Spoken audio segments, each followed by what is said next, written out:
மீன்களை பிடித்தவன் மனுஷனை பிடிக்கவே மாற்றின இயேசு என் படகில் உண்டு.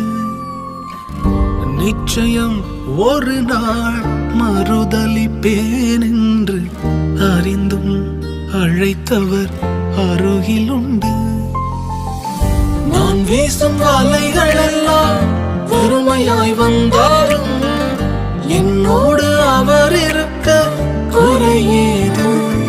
புயல் அடித்தாலும் அலை அடித்தாலும் என் துதிகள் ஓயாது. கரை தெரியாமல் கண்ணலைந்தாலும் என் துதிகள் ஓயாது. என் நம்பிக்கை அவமானாலும் என் துதிகள் ஓயாது. கைவிடத் தெரியாதவரை விட்டு ஓட முடியாது. உம்மை விட்டா நம்புவதற்கு